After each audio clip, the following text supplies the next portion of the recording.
Hello, welcome back to my channel. This is Jo Bren. I am so happy and grateful that you are consistently watching all my videos posted in YouTube.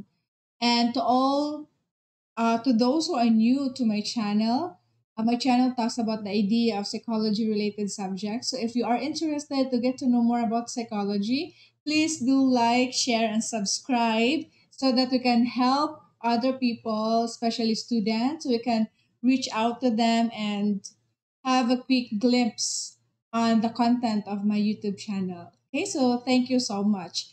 Actually, I've discovered that naana tay mga viewers from United Kingdom. So salamat kaayo.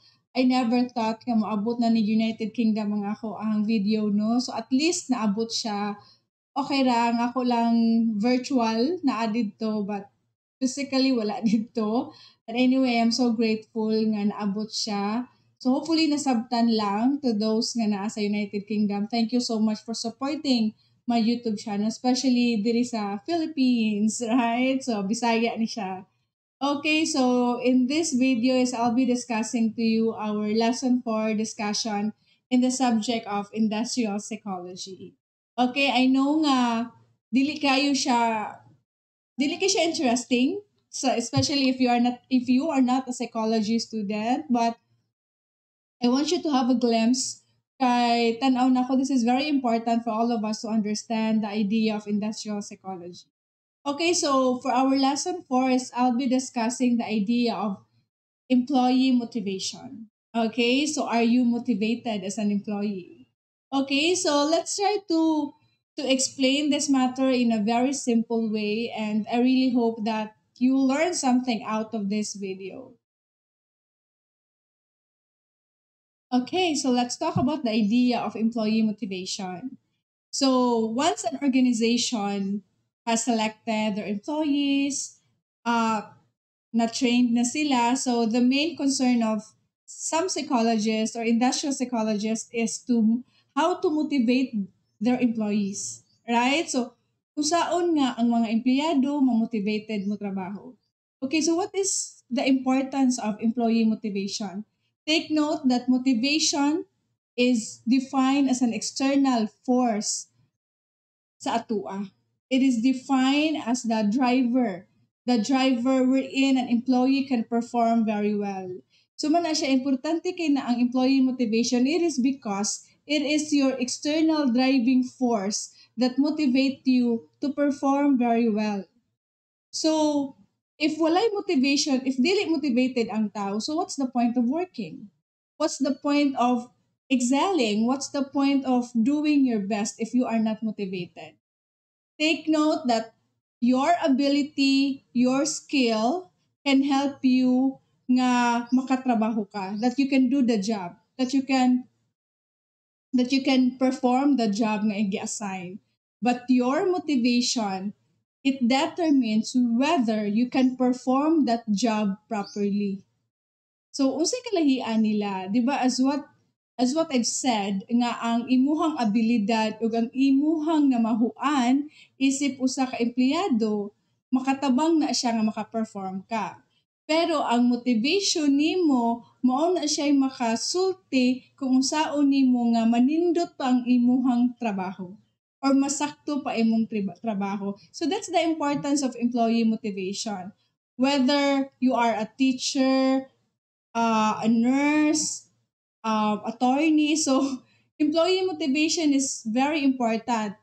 So, if welder ka, industrial technology graduate ka, we should have our own motivation because that is the only way for us to motivate ourselves that you can perform the job properly and effectively. Okay, so that is for me, that is very important as an employee. So, is an employee predisposed to being motivated? Sa Bisaya pa, kita ba nga empleyado predisposed ba ta nga mamotivated sa ato ang trabaho? So what is predisposed in Bisaya? Kana bang kinahanglan ba jud ta maging motivated sa atong pagpanarbaho? Yes. For example, kani, am I motivated to do this job? Yes, because this thing pushes me to do something more. Right? Bisan maglisod ko, mag-edit pa ko, mag-transcribe pa ko, but this is my motivation. It pushes me, this is my external driving force nga dapat tarungon na kog trabaho or tarungon na kog istorya para makasabot ang mga students. So this teaches me to perform very well and to perform my job in a more accurate or proper nga pamaagi. Okay, so that's the importance of employee motivation. According to some psychologists, no, palabantag psychologists, no, that some employees are more predisposed to being motivated than others. So na ako ni uban nga grabe ang motivation, napoy uban nga walay dili motivated bisa pagtagaan nimo dako nga sweldo but still they are not motivated. So lailahi jud ang motivation sa tao. For example, I am motivated doing this thing, you are not motivated doing the things that I do. That's why we are so different when it comes to motivation. That's why it is better nga you do a job nga ganahan jud ka that you really enjoyed. So that's the idea of employee motivation. Bisag unsa pa nga trabaho, bisag unsa pa nga profession, if you are not motivated to do this that kind of job, manang usahay di ka malipayon. Daghan kag mistakes, daghan kag sayop because personally you are not motivated. Okay, so ningon ng mga psychologists nga nung lahi man ta why we have individual differences when it comes to employee motivation. Why? So they questioned themselves and they found out that there are 4 individual differences that are most related to work motivation. Number 1 is you've got your personality. Your imuhang pamatasan. Unsa ka the way mo dala sa imong kaugalingon. Nga bisan pag naay daghag trabaho ba, can you still smile? Even if naglisod na kasi mong trabaho, can you still perform it very well?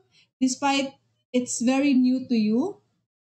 So, mana siya, no, our personality defines who we are. Right? So, unsa ka the way mo dala sa imong kaugalingon.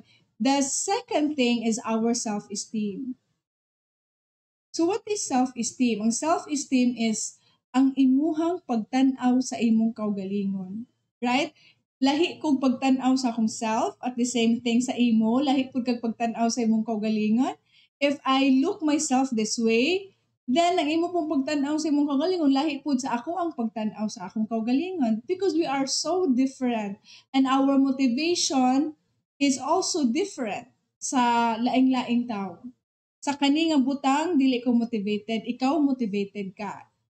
If I do this job, I am extremely motivated, but you are not motivated because we are so different.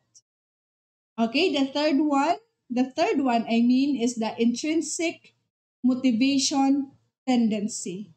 What is intrinsic motivation? Meaning, intrinsic talks about the idea nga imuhang kaugalingon nga motivation. Nga despite dili ka i-motivate sa external forces, no, sa mga tao nga nasa imong palibot, but you are still doing it because you are intrinsically motivated. Kanang ganahan ka ba despite walay sweldo, despite free lang, volunteer lang, but you are happy. So that's the importance of intrinsic motivation. So you cannot blame others why they are doing that despite gamay sweldo because they are intrinsically motivated. So we will expound that matter later. So the last one is the need for achievement and power. Okay, kung nanginahanglan daw kag taas nga achievement sa imuhang career, manang willing kay ka mo take og mga challenges because you have the higher need for achievement.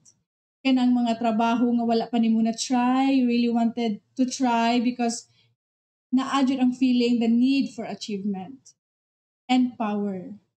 So kana po kung the need for power is different sa need for achievement. Ang need for power is you have the desire to influence others. So that's the need of power. Manang dili tanan sa atua musod og politics, dili pud tanan ganahan mo president. So lahi man ta. Ako gamay ra akong need for power no. Pero matakibaw, people change. My motivation is not permanent.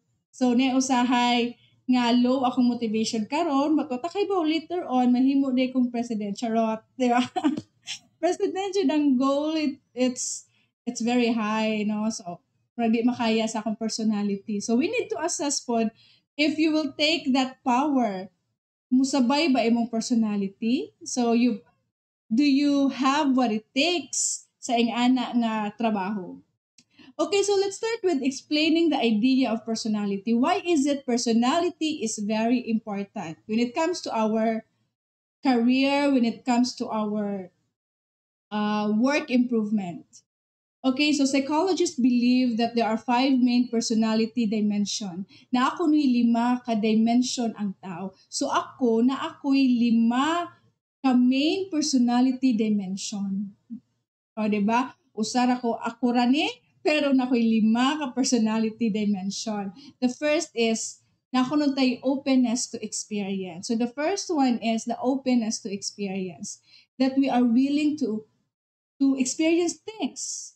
Di ba na ay mga tao nga bisan bag-o pa na nga trabaho but they are so willing to take the challenge. They are very open to experience new things. Napayuban di ganahan ana.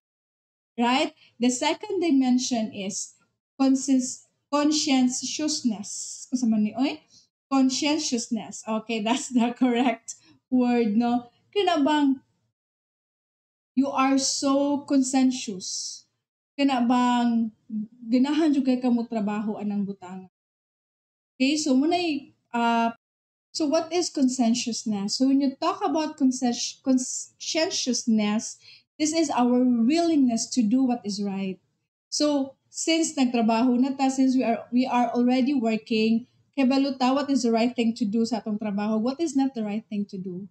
So therefore, if you are being conscientious daw sa imong trabaho, murag mao daw na ang nakalahi nimo sa mao daw na ang reason why we are so different when it terms sa atong batasan. Kinamong gay uban nga bisan kay balo na sila nga sayo pang ilang gitrabaho but they are still doing it. So ako I am very conscientious, I am very concerned sa akong trabaho to do what is right sa akong trabaho but napoy uban nga dili nga na ka conscientious. Okay, so when it comes to our personality, we have so many differences. So the third one is extraversion. So what is extraversion? Extraversion is one of our personality trait isip usa ka tawo nga we are extrovert, we are extrovert, that we are extending ourselves to other people kinabang ganahan ka mo blend sa ubang tao. Di ba kung nagtrabaho na ka, if you are inside the industry, you are dealing with other people and it's really impossible for us to be alone. Right? You need to interact, you need to communicate, and you need to be with them. That is part of being extrovert. That's why naata gitawag nga introvert and extrovert. So when you talk about extroversion or extrovert people, they gain motivation sa mga tao. Mga anak ba, ganahan sila makisabay, makiblend sa ubang tao. It's part of their personality. It's part of their personality. Ako, I am extrovert at the same time na pagiging introvert depending on the situation. So, possibly, basin pari-pariho ta, may pagka-extro, may pagka-intro, right? So, lalahi dyan ang personality. Okay, so, according to study, being conscientious or conscientiousness is the best personality predictor of work performance. What do I mean by that? If you are conscientious now, if you know what is the right thing to do when it comes to your job, nindot daw na ang personality kung nagtrabaho na ka. Why? Because number one, dili ka kasabaan sa imong boss because you know what you are doing. If you are being conscientious, meaning you are dependable, kasaligan ka, dili ka dali ma-influence sa laing tao because you know what is the right thing to do when it comes to your job. So that is considered the best predictor of work performance and academic performance. Let's be conscientious sa ato ang pag-eskwela. We should be concerned about sa ato ang flow sa atong pag-eskwela. Okay? So, if you are so concerned about stability, kaya bang ganahan jud kay ka bang ako na kay trabaho, stable, dapat stable na ka. So, stability daw is mostly associated sa sweldo. For example, mingon ka, adik mo trabaho ko diri because I want to be stable. So, murag ang atong basihan daw, when you talk about industrial psychology, no, talking about stability, you're also talking about the idea of your salary. Pila di ang sweldo. So, ang atong mindset is this, kung dako imong sweldo, you feel stable. Right? So, mana siya, no? So, mana siya nga, importante jud masabtan na to atong personality para makasabot ka, asa ka, asa mo fit ang imuhang personality when it comes to your work performance. Okay? So, our personality is very important. So, naglailahi tag personality, naglalahi pud ta og level sa ato ang pagtan-aw sa atong kaugalingon. Okay, so next is we will talk about self-esteem. So, based sa atong personality, we have different level of self-esteem, right? So, I have my own belief or I have my own value sa ako ang pagtan-aw sa akong kaugalingon. So, self-esteem is the extent to which a person views himself or value himself. So nakadepende na kung unsa pud ang imuhang paghatag og importansya sa imong kaugalingon. That is self-esteem. Okay, so according to Corman, so naay nagtaw nag-ingon, according to Corman that employees high level in self-esteem are employees daw who has a high level of self-esteem are more motivated than employees who have low self-esteem. Do you agree? Sa Bisaya pa, tinuod ba nga kung taas kag pagtan-aw sa imong kaugalingon? Kung taas kag pagtan-aw sa imong kaugalingon, mas motivated ba ka nga mo trabaho? Compare sa mga tao nga ubos ang pagtan-aw sa ilang kaugalingon? Okay, so if you are going to ask me, makaingon ko, possibly yes. Or kung mapili ko sa yes or no, sige yes. Right? Nanong yes man ka, ma'am? It is because for me, if you have a strong view about yourself, if you know what are you doing with your life, you are confident about doing it. Even if walay ning support nimo from the outside world, but if you believe in yourself, you can do it. So that is the importance of having self-esteem. Ako, I never thought nga maghimo kog channel no, YouTube channel. I am very shy. Di mo mutuo, bahala na mo. But for me, I am very shy. Sa high school pa ko, I feel so isolated. So, sa college ko, murag nag-grow dito ang akong motivation. Because if I will not change, for me, if I will not change, I can't survive life. So therefore, mingon ka motivation, our motivation mausab yun na siya. It will change as time passes by, as we grow older, malahi ang imong motivation before, and then karon. Right? So manang niingon sila nga, Corman theorized. So theory, no, it's not true to all. Ingon siya that employees daw nga taas ang pagtan-aw sa ilang self, they are more motivated compared to those employees nga ubos silang pagtan-aw sa ilang kaugalingon. For me, possibly yes. And according to him, there is a positive correlation between self-esteem and performance. So when you talk about correlation, grabe statistics, no? Correlation is there is a positive na adjud kunoy relasyon ang ang pagtan-aw sa tao sa iyang kaugalingon at the same time ug unsa po siya the way mo trabaho. Right, for me, I am very confident talking, no? That's why na ako diri sa manang mas comfortable ra ko mag-vlog, comfortable ra ko mag-istorya sa virtual because I know I can do it and I have a strong view about myself when I talk to people. So for me, it is not difficult for me to express my idea through virtual. Okay, so in Corman's theory, ningon siya, pero naglibog daw siya kay, o naglibog man siya, nga bright na siya, kita pa kaha. So, kagol ang libog-libog. So, according to him, this is somewhat complicated daw because there are three types of self-esteem. So, the first self-esteem is that a chronic self-esteem. This is a person's overall view, feeling about himself. So when you talk about chronic self-esteem, ang iyahan ng tibuok nga pagtanaw sa iyang kaugalingon. Meaning, chronic gani, grabe na jud na siya nga pagtanaw sa iyang kaugalingon. Right? Although ako, naman siguro ko yung chronic self-esteem, no? Kaning pag-istorya nga murag, comfortable na kong istorya.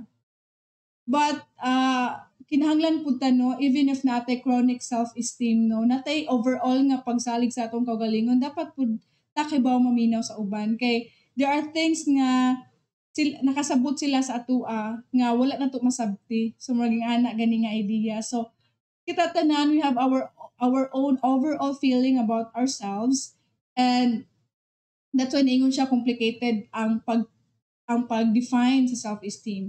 The second is situational self-esteem. This is a person's feeling about himself in a particular situation. So, for example, ang pagtudlo, right? Confident kay ko aning magtudlo. Nga naman, because I know kaya na ako istorya. I know dili lisod sa ko ang pag-istorya. That's why naapod ko gitawag nga situational self-esteem. Right? So, mas comfortable ko when I talk. But, kung musuwat na ko, right? Because I am not a good writer. Diba? So, I will accept that idea nga dili tanan jud ihatag sa Ginoo. So, I am not a good writer. So, I am more comfortable talking than writing. Okay? So, mana siya nga kung pa suwaton ko nimo, I am not comfortable with it. That's why ang akong self-esteem is very low when it comes to writing. But when it comes to talking, diha jud ko mubawi, mubirada ba? Diha jud na ko ipakita akong strength because I am more comfortable speaking than writing. Okay, so wala ko kaibaw sa imo if what is your strength. If you are good sa pagsuwat, go. If you are not good sa speaking, so invest something nga maayo ka. So that's why I am investing my effort, my time in speaking because I know I have high self-esteem when it comes to speaking or talking to other people. Okay, so possibly naapod tayo situational self-esteem. And the third one is socially self-influenced self-esteem. So this is a person's feel about himself on the basis on the expectation of others. So for example, no, socially influenced self-esteem is mingon sila. Example, ako mingon, dili man jud ko maayo musuwat, pero kung nay makabasa sa akong gisuwat, ingon man nindot man. So sayang akong self-esteem maglibog. Maglibog na siya, kamingon siya. Ang akong feeling is I am not a good writer, but kung ako lang tarungon ang akong pagsuwat or ang flow sa akong idea, no, kung nay makabasa, mingon man nga nindot man. So posible ang akong self-esteem, it will vary from time to time depending on the expectation of others. So kung ako lang tarungon, matarong man siya. So mura siya naka-influence po ang social factors like socially influenced self-esteem. Right? So, pero kung mukanta ko, murag di jud maayo, no? Mukanta gay ko, murag manglakaw tang tanan. So, mulow akong self-esteem if I sing because di man jud ko maayo. Right? Sa akong ning match man, ang pagtanaw na ko sa akong self, I am not good at singing, and other people, makadungog sa akong tingin sa di jud maayo. So, at least ning match siya ang akong self-esteem. So, di na lang jud ko magpatuga-tuga og kanta because it can lower down my self-esteem. So, hopefully, nasabtan na, no? Okay. Next is the intrinsic motivation. So, what is intrinsic motivation? So, mayroon tag-intrinsic, no? This is internal. This is your motivation. So, kanabang feeling ba nga, nag-enjoy jud ka sa imong gibuhat. And despite gamay sweldo, wa kay volunteer lang, volunteer ka, murag allowance lang, but you are enjoying what you are doing. So therefore, makaingon ka nga, sige pa makagtrabaho ka na, uy, nga gamay kayo sweldo. Pero ingon ka, di man, nalipay man ko, murag na may something, murag na happy man ko. So, therefore, makaingon ka, you are intrinsically motivated. You are not extrinsically motivated. So, kung may intrinsically motivated is ikaw mismo ang personally ang nag-motivate sa imong kaugalingon because you are happy. And dili kayo mumatter nimo ang money, di kayo mumatter nimo ang uban nga reward as long as you are happy. But when you talk about extrinsically motivated, meaning you are doing this despite dili kay ka happy, you are doing this because of the reward or the pay nga imong ma-receive. But you are performing. You are really performing. Therefore, makaingon ka, you are extrinsically motivated. Okay, pero kung akong basihan akong self, no, if I try to analyze this thing is na may point sa atong kinabuhi, no, that we are extrinsically motivated at first, when tungod lang sa pay, but as time passes by, usahay maging part na sa imong pagkaikaw, therefore, nag-enjoy na ka. Nahimo na siyang intrinsically motivated. Right? So, lahi man gud siya. That's why mingon ta our motivation vary from time to time. It is not permanent. It really depends no kung sa situation, sa unsay panghitabo nga atong na-experience as we go along with life. Okay, the last one is the need for achievement and power.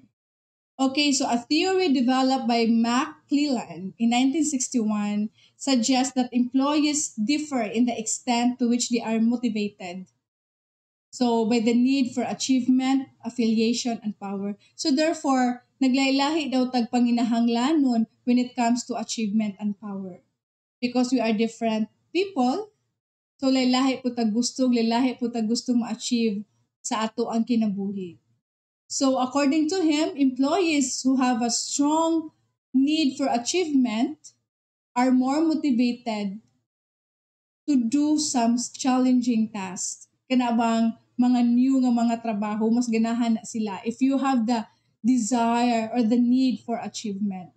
But katong mga tao nga dili kayo importante ang the need for achievement, mas ganahan na sila little challenge lang. Diba? Chill lang. Murag ako siguro nga ni ko.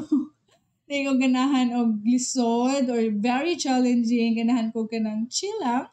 And na siya high probability of success if I do this. So, lang mo dyan ang tao. So, but it is not fixed ha. Ako kay Bao ngayon, hindi lang dyan go forever, but hopefully, people change. Right? People change. Okay, so, ang mga tao po daw, employees who have a strong need for power, they have a strong desire to influence other people. I think I have the strong need for power. Diba? Nga nakaingon mo ako because I want to influence other people. I want to influence other people to think the brighter side of the coin. Right? I want to influence them nga there is hope, no? Maingon sila nga there is a rainbow after the rain. So that's part of I want to be a good influencer to other people also. So hopefully matuman na siya. Okay, rather than being successful, I also want to be successful, but I am more into influencing others. Okay, that's why hopefully I was able to influence you in a good way. Okay, so are employees effectively involved in a self-regulating behavior? Bisa-bisaya, pati nuod ba nga ang mga tao is apektado ta sa mga butang naa nato isip usa ka tawo. Diba, libog siya. Sa Bisaya pa, itaba ko nung mga empleyado, do we have self-regulating behavior? Kana bang ikaw nalay mo pili sa butang nga makahatag nimo kalipay mo, select na lang kag butang nga makapalipay nimo. So based on study, lahi jud tag self-regulating behavior. Unsa may butang makapalipay nimo is dili makapalipay sa ko. Unsa hilig nimo di po na ko siya hilig. So we differ greatly in the degree of general motivation and effort and energy. Unsa may butang nga giinvestan jud nimo sa imong oras? Unsa puy butang nga di kay kaganahan mo invest sa imong oras? Okay, so therefore, many or most psychologists believe that the process of self-regulation is, it really depends on how a person's ability to select or set and making goals sa iyahang kaugalingon, or giunsa niya pag-adapt sa iyang kaugalingon based sa sitwasyon nga naa siya.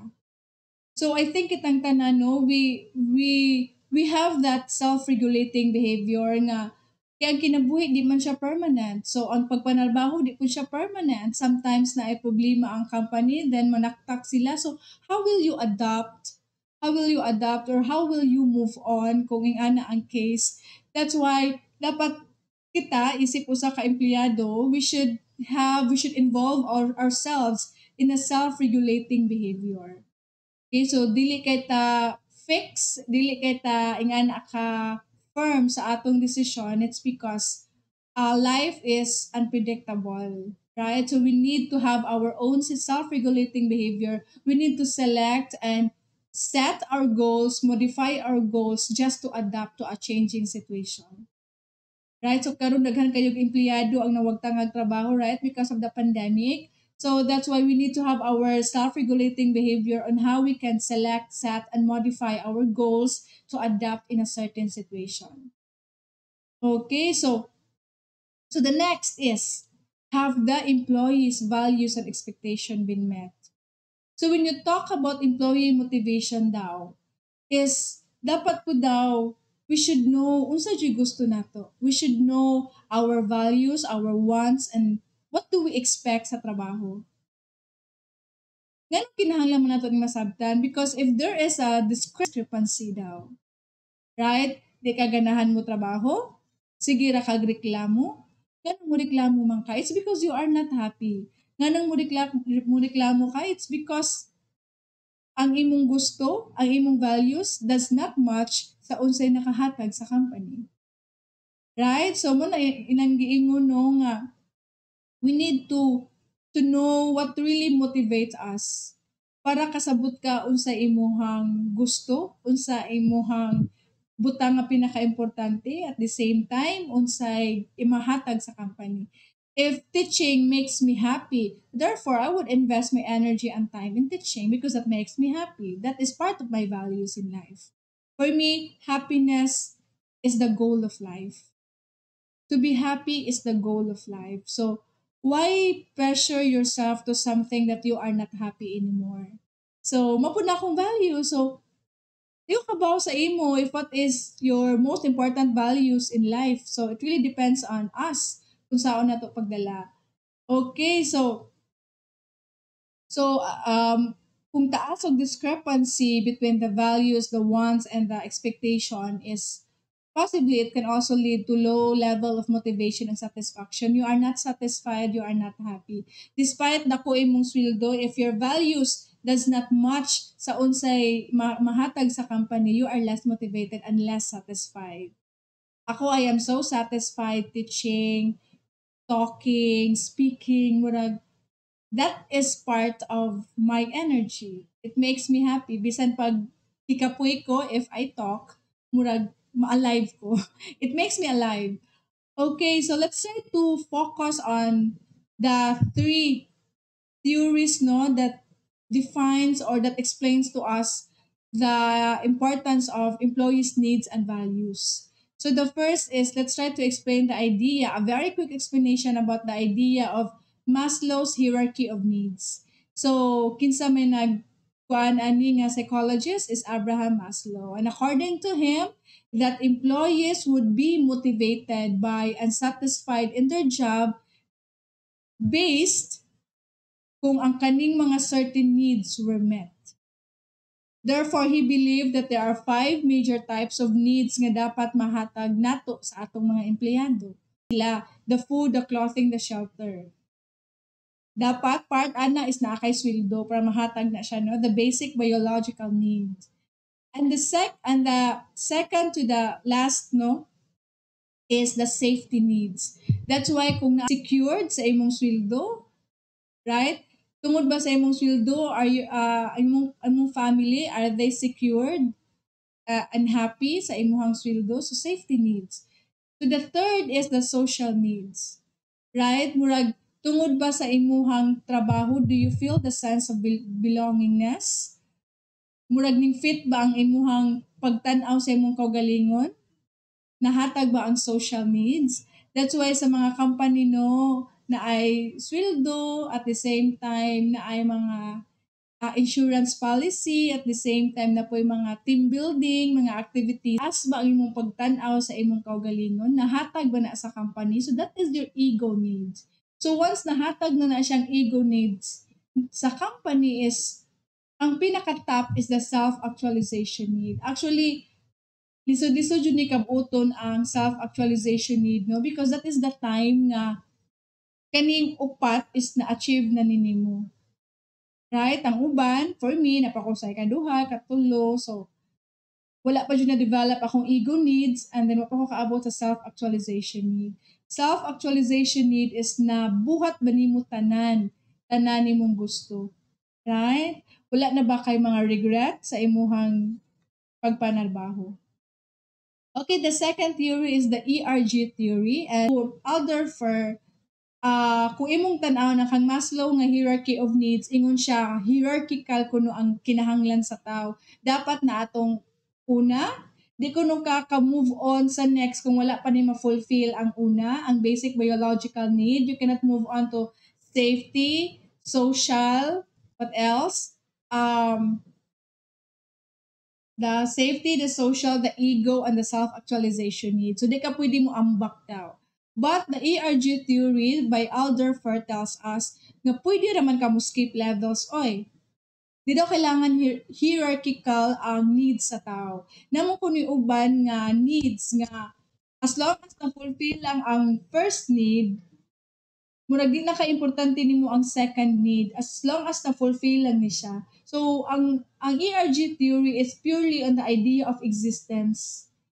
Unsa man joy pinaka-importanting butang na to nga makasurvive ta. So, murag maura na ang focus sa ERG theory, the existential.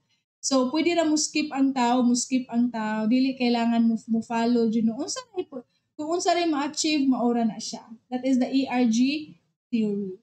The two-factor theory is that this theory was developed by Herzberg, and according to him, that there are two job-related factors, that there are two categories for job-related factors. So, kung nagtrabaho na daw ka, na daw duha ka category, no? We have the hygiene factors and motivators.